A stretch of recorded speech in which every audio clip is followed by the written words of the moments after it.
Welcome to all aspirant daily current affairs के एक new lecture session के साथ मैं हूं श्रेया। आज हम डिस्कस करेंगे 29 अगस्त 2020 के इम्पोर्टेंट आर्टिकल्स। आपको इस लेक्चर की पीडीएफ एस्ट्रो एकेडमी के टेलीग्राम चैनल के साथ साथ वेबसाइट पे भी मिल जाएगी। बाकी एस्ट्रो एकेडमी के सभी सोशल मीडिया अकाउंट्स के लिंक नीचे डिस्क्रिप्शन बॉक्स में दिए गए हैं। सभी लेटेस्ट अपडेट्स के लिए आप वहां से हमसे जुड़ सकते हैं। आप अगर न्यूली विजिट कर रहे हैं एस्ट्रो एकेडमी के यूट्यूब चैनल पे तो चैनल को ज़रूर से सब्सक्राइब कर लीजिए, क्योंकि हमारा ये प्रयास है कि हम आप तक क्वालिटी कंटेंट पहुंचाएं। तो हमारे इस क्वालिटी कंटेंट को आप तक पहुंचाने के जो इनिशिएटिव है उसको सपोर्ट करने के लिए लाइक शेयर एंड सब्सक्राइब करिए एस्ट्रो एकेडमी का यूट्यूब चैनल। सो स्टार्ट करते हैं आज का पहला आर्टिकल है सुप्रीम कोर्ट ने यूजीसी और एग्जाम्स को लेकर के क्या फैसला दिया है। सुप्रीम कोर्ट ने ये कहा है कि जो भी डिज़ास्टर मैनेजमेंट एक्ट है उसके तहत राज्यों को ये शक्ति नहीं है कि परीक्षा के बिना ही छात्रों को प्रमोट कर दिया जाए।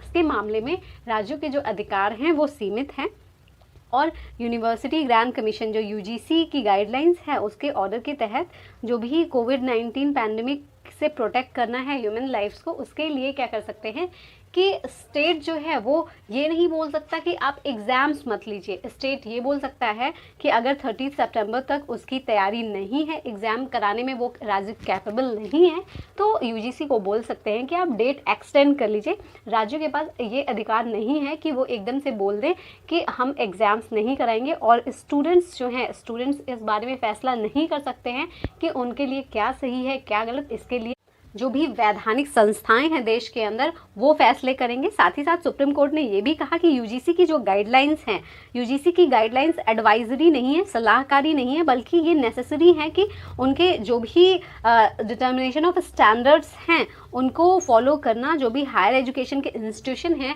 उनके लिए अनिवार्य है। यूजीसी एडवाइस नहीं कर रही है, यूजीसी की एक अथॉरिटी है, उसके तहत वो आदेश देती है कि राज्य के जो भी हायर एजुकेशन के इंस्टीट्यूशंस हैं वो उनको फॉलो करें। इसके साथ ही सुप्रीम कोर्ट ने ये मेंशन किया है अगर किसी भी राज्य के लिए ये पॉसिबल नहीं है, ये पॉसिबिलिटी नहीं है कि 30 सितंबर तक वो एग्ज़ाम करा पाएँ, तो वो यूजीसी के पास जाकर के अपना जो भी एप्लीकेशन है अपना अप्लाई कर सकते हैं कि हम एग्ज़ाम को पोस्टपोन कराना चाहते हैं।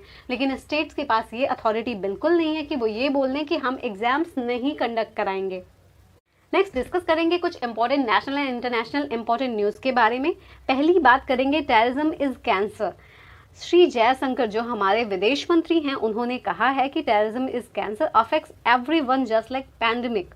टेररिज्म जो है, आतंकवाद है, ये एक कैंसर के जैसा है और इसके द्वारा सभी लोग अफेक्ट होते हैं, सभी लोग प्रभावित होते हैं जैसे कि महामारी से होते हैं। नेक्स्ट बात करेंगे यूनाइटेड नेशंस के जो सेक्रेटरी जनरल हैं एंटोनियो गुटरेस, उन्होंने कहा है कि clean energy and closing the energy access gap, ये जो है एनर्जी एक्सेस गैप को ख़त्म करना और क्लीन एनर्जी पे फोकस करना ये अच्छा काम होगा और ये जो है हमें ग्रोथ और प्रॉस्पेरिटी की तरफ ले जा सकते हैं।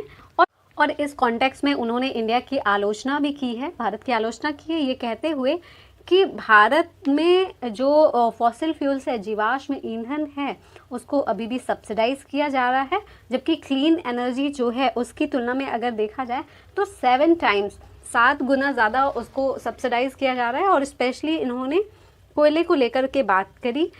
इंडिया का जो बायनियल इवेंट है एरो इंडिया का, वो डिफेंस मिनिस्ट्री द्वारा आयोजित किया जाएगा बेंगलुरु में।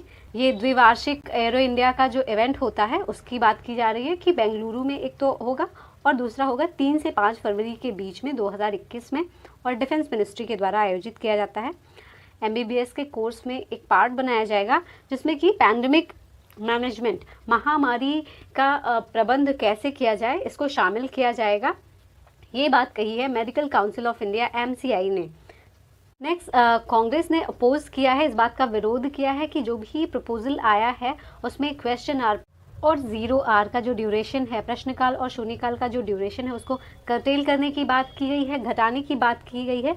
तो जो भी अपकमिंग पार्लियामेंट सेशन होगा, संसद का सत्र होगा, तो कांग्रेस ने इसका विरोध किया है कि प्रश्नकाल और शून्यकाल का जो टाइम है, ड्यूरेशन है, उसको घटाना नहीं चाहिए।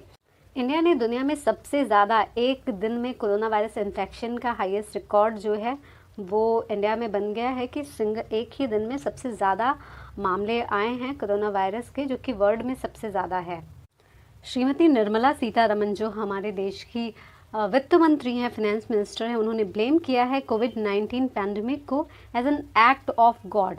As an act of God उन्होंने कोविड-19 पैंडमिक को रिलेट किया है और ये बोला है कि जो जीएसटी रेवेन्यू में शॉर्टफॉल आया है उसके लिए गवर्नमेंट जो है वो इस स्थिति में नहीं है कि वो राज्यों को जो भी ड्यूज़ है वो पे कर सके, जो जीएसटी काउंसिल है।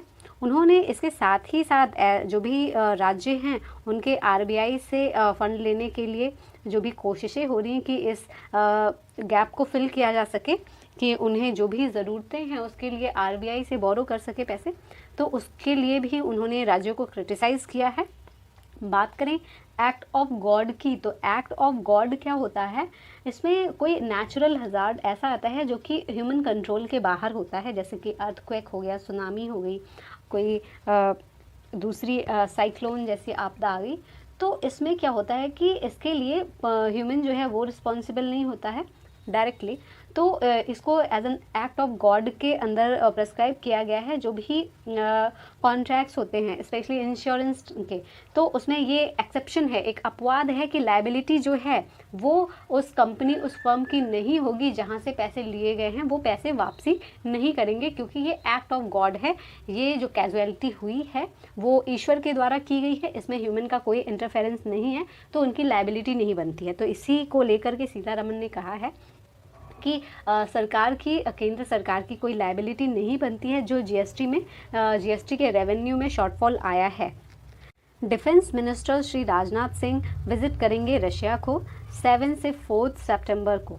ये यहाँ पे एससीओ मिनिस्टर्स की मीटिंग होगी। एससीओ है संघाई कोऑपरेशन ऑर्गेनाइजेशंस की, और इसके बाद 15 से 26 सितंबर तक इंडियन मिलिट्री ट्राई सर्विसेज जो है वो Russian Caucasus 2020 strategic command post exercise में भी हिस्सा लेगा, और इसमें एससीओ के जो मेंबर स्टेट्स हैं वो इनवाइटेड होंगे।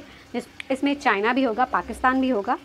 एक्सटर्नल अफेयर्स मिनिस्टर जो हमारे विदेश मामले के विदेश मंत्री हैं एस जयशंकर, सुब्रमण्यम जयशंकर, उनकी एक नई बुक आई है द इंडिया वे। इस बुक का पूरा नाम है the India way strategies for an uncertain world. इसमें उन्होंने कहा है कि रियलिज्म जो है और उसको चाहिए कि चाइना और इंडिया की जो पॉलिसी है उसको शेप करने के लिए यूज़ करना चाहिए। उनकी नई बुक है द इंडिया वे, जिसमें उन्होंने बहुत सारे और सभी पॉसिबल सॉल्यूशंस के बारे में भी बात की है जो शांति के लिए बहुत ही महत्वपूर्ण हो सकते हैं, शांति और स्थिरता बनाए रखने के लिए। वर्ल्ड बैंक ने एक पॉज लिया है डूइंग बिजनेस रिपोर्ट के पब्लिकेशन में। उन्होंने ये बोला है कि हम डूइंग बिजनेस रिपोर्ट जो है वो अभी प्रकाशित नहीं कर रहे हैं, हम इसके प्रकाशन को रोक रहे हैं। और ये फैसला उन्होंने लिया है कि बिजनेस रिपोर्ट जो है डूइंग बिजनेस रिपोर्ट 2018 और डूइंग बिजनेस रिपोर्ट 2020 में इसमें काफ़ी सारी इरेगुलरिटीज़ देखी गई हैं, जिसके कारण ये फैसला लिया गया है। सिंगापुर ने ये प्लान किया है कि जो foreign following Singaporean job loss concern है उसके देखते हुए वहाँ पे जो जॉब की कमी हुई है वहाँ जो मिनिमम क्वालिफाइंग सैलरी है उसको बढ़ाएंगे। उसने प्लान किया है कि उसको इंक्रीज़ करेंगे। बात करेंगे सिंगापुर की, तो सिंगापुर जो है वो एक सोवेरेन आइलैंड कंट्री है, जो कि एक सिटी स्टेट कंट्री है साउथ ईस्ट एशिया के अंदर। यूके में स्टूडेंट वीज़ा जो इंडियंस के द्वारा लिया गया है वो पिछले साल के मुकाबले 2019 के मुकाबले मार्च 2020 में जो डेटा इनके पास है ONS office for national statics के पास, उसमें पाया गया है कि यूके में 2019 में जो इंडियन स्टूडेंट के वीज़ास थे यूके होम ऑफिस से लिए गए वो 2020 में डबल हो गए हैं। और यूके के पूरे वीज़ाज में ये जो इंडियन स्टूडेंट की पार्टिसिपेशन है वो पूरी 17% है, जो कि यूके के द्वारा इन्हें ग्रांट की गई है। टू लाफिंग बॉयज एक पेंटिंग है 17वीं सेंचुरी की, जिसे डच आर्टिस्ट फ्रांस हेल्स ने बनाया था, और ये तीसरी बार चोरी हो गई है।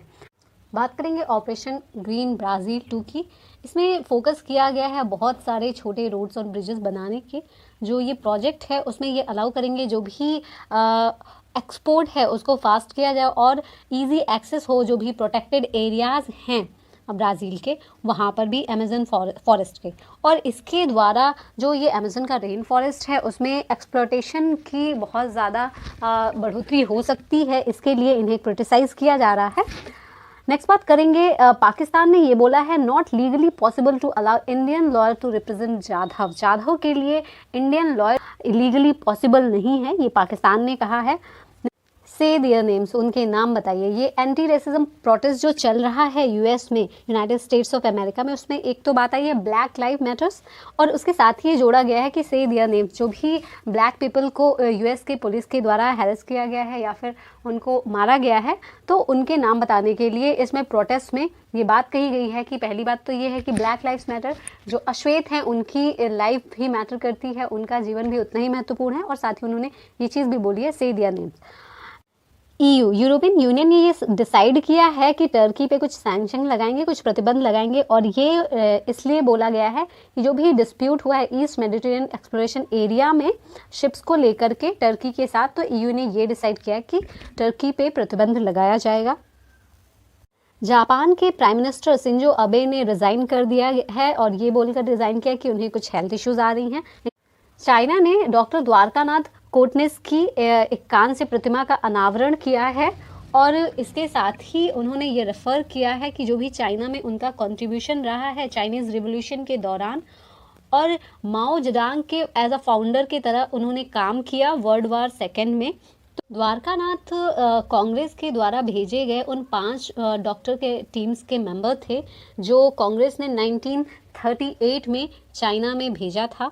इन्होंने communist party of China join की 1942 में, और इसी वर्ष इनकी मृत्यु हो गई। बात करें कोटनिस की, द्वारकानाथ कोटनिस जो हैं वो महाराष्ट्र के शोलापुर के रहने वाले थे, और 1938 में द्वितीय विश्व युद्ध के दौरान चीनियों की मदद करने के लिए, चाइना के लोगों की मदद करने के लिए इंडियन नेशनल कांग्रेस के द्वारा भेजे गए थे। तो ये रहा आज का डिस्कशन। इस लेक्चर की पीडीएफ आपको एच2 एकेडमी के टेलीग्राम चैनल के साथ साथ एच2 एकेडमी के वेबसाइट पे भी मिल जाएगी।